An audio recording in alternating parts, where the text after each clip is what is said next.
What's going on, guys? Crypto Renegade again here for you, and in today's video we're going to be doing another hardware wallet comparison. On my left we have the brand new Keevo Model 1 device, and on my right we have the original Trezor 1 device. Stay tuned, you are not going to want to miss this one. Alright guys, welcome back. So in today's video, again, we're going to be doing a hardware wallet comparison video where I go over a couple of different categories, which I'll touch on in a second. On my left, we have the Keevo Model 1, which is a brand new hardware wallet device, and it's a premium high-end device. And on my right here, we have the original Trezor 1 device. This is the original hardware wallet that came out in 2013. But before I jump into the content, I just want to reiterate again, I have a brand new ebook, 7 Best Ways to Secure Your Crypto. It's updated for 2021 and it's 100% free. Check that out in the description as well as pinned in the comments. And again, it pertains directly to what we're talking about here, so it's very relevant. So there are 3 categories that we're gonna cover here that I cover in a lot of my hardware wallet comparison videos. And these are the 3 categories that I personally look at and use to decide which hardware wallet I want to buy or which one I want to use. These 3 categories are: number 1, the design, security, and form factor, as well as usability of the device. Category 2 is the coin support, whether there's unique coins supported by each of these devices or lack thereof. Third and final category is going to be the price comparison, where we look at the price of each of these, and then I will end with which one of these hardware wallets I would personally choose if I could only buy one. Now, I'm gonna start with the Keevo Model 1 here because this is a brand new high-end premium device, and there's some unique factors that make this very different than other hardware wallets that are currently on the market today. As you can see, as I mentioned, this is a premium or a high-end device. It's got brushed stainless steel. It's got a 2.8-inch touchscreen display. As you can see, it has a biometric and fingerprint authentication on the left here. And then on the top, there is a USB-C connector. This is used for both charging the device as well as managing it on the desktop application. So to be clear, this is not a mobile or a wireless device. This does require a desktop application similar to the Trezor Suite and the Ledger Live application. So I wanted to be clear on that. This device is very unique though, in the sense that it is built in multi-factor and multi-sig. What that means is that it requires 3 out of 4 factors in order to initialize and send and receive a transaction. The first factor here is this device itself. So you need obviously the Keevo hardware wallet device in order to initialize a transaction. The second factor here is this fingerprint authenticator. You can program not only your thumbprint, but you can program multiple people's thumbprints, a spouse, loved one, whatever, if you want to share this hardware wallet. It's designed to handle more than one person if you would like to. The third factor here that it uses is a 4 to 8 digit PIN code. This is set up initially when you set up the device and it is required. And the fourth and final factor is this detachable carbon key.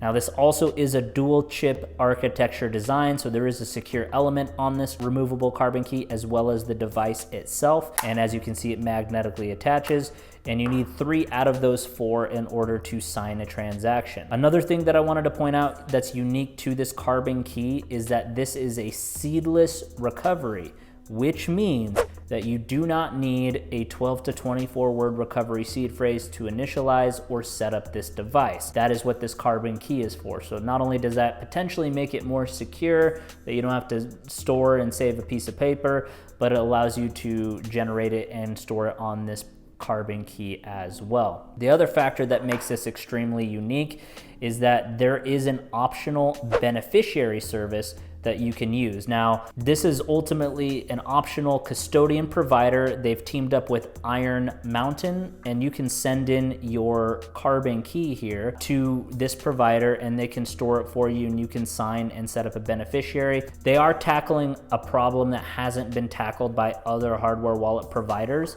So that is great that this is they're innovating in this particular way. There's no other option for this on the market right now that's designed specifically for long-term seed storage. Again, this is optional. It is a subscription service that's approximately $100 a year, give or take, but you can check the application and website for more information on that. But this is an optional service that you can use. The other thing that I wanted to point out and clarify here is with this particular device is that what happens, again, I know I'm gonna get the comments down below. What happens if there is no recovery seed phrase and I lose the carbon key and I lose the device itself? Well, luckily I was digging around in the settings and there is an optional seed phrase here. So when you connect it to the desktop application and you authenticate, it will generate a 24-word seed phrase.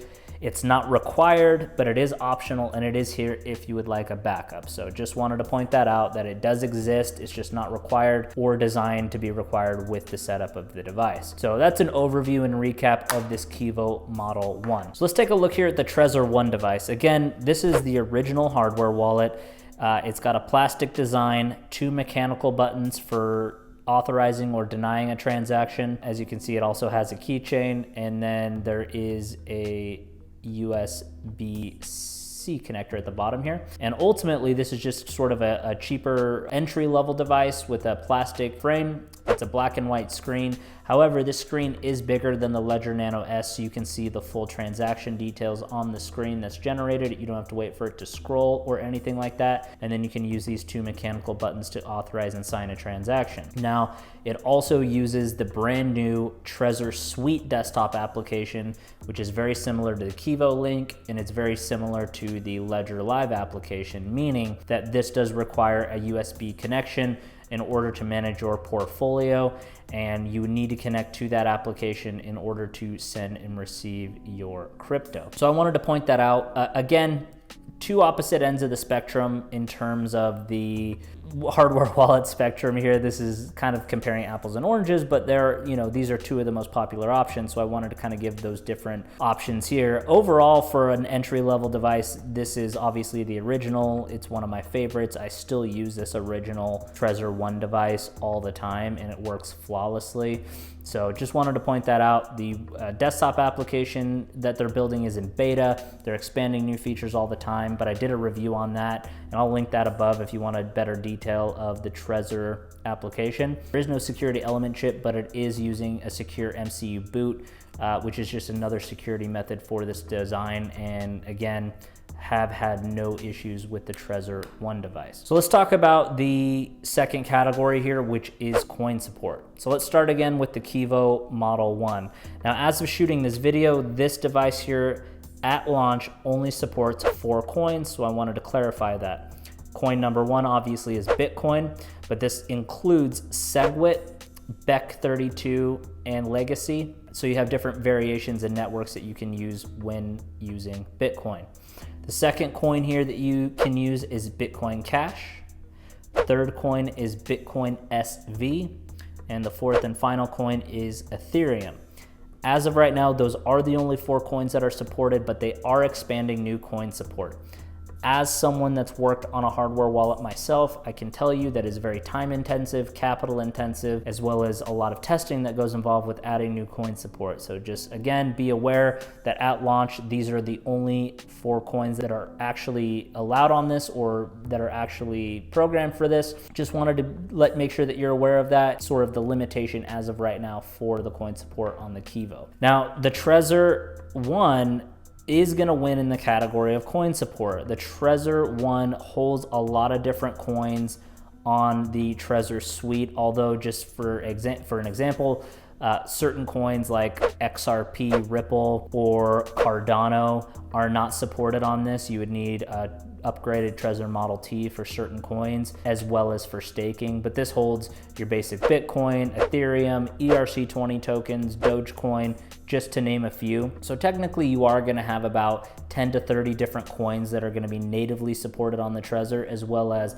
multiple ERC20 tokens if you want to integrate a third-party wallet, such as My Ether wallet or My Crypto, something along those lines. So technically this will hold thousands of different coins and tokens, but it's not natively built into the new Trezor application. There's only about 10 to 30 roughly at shooting this video that are going to be supported on the Trezor suite, but that is going to be expanded over time. So in terms of coin support, both of these, if I'm being completely honest, don't have the best, but still Trezor 1 is still beating Keevo 1 at the moment in terms of coin support. The third and final category, as I mentioned, we're gonna cover here is the price. Now, again, these are two different ends of the spectrum. This is a premium and a high-end device, and this here is sort of a plastic enclosure entry-level device. The Keevo Model 1 right now, and again, I'm gonna give the full price of each of these. Check the links in the description below for both of these if you wanna find any current discounts, deals, incentives, and the most up-to-date and accurate details. But standard price on the Keevo Model 1 is $299 US. There is an optional upgraded option for $399 that includes for the first 1,000 units that are sold. It includes an upgraded collector's edition case, as well as 1 year of the Beneficiary service subscription included. That's optional, not required. Now the Trezor 1 device, this is currently going for about $55 US through Trezor's website. And again, this is comparable to the Ledger Nano S or the SafePal in terms of an entry-level pricing and entry-level design. Clearly two different opposite ends of the spectrum in terms of design and quality and so on. But ultimately, if I had to choose just one of these devices, it's tough, but I would still choose the Keevo Model 1, mainly because with the Keevo Model 1, I am getting these optional multi-factor design. I am getting multi-sig. I'm getting multiple options if I want to upgrade to Beneficiary services. And I know that there's a limited coin support now, but they are going to add more coins over time. And right now, even in its fully expanded form, the Trezor suite and the Trezor coins are still very limited natively, which means I don't have to integrate third-party options. Still a fantastic device, I still use it, but if I really only could choose one and I'm new to crypto, as long as I'm not holding ERC20 tokens, I still go with the Keevo Model 1. That's it for today's video. If you click in the top right corner, you will see my full breakdown, review, and unboxing of the new Keevo Model 1 here, if you're interested in that. And I will see you guys in that video. Crypto Renegade out.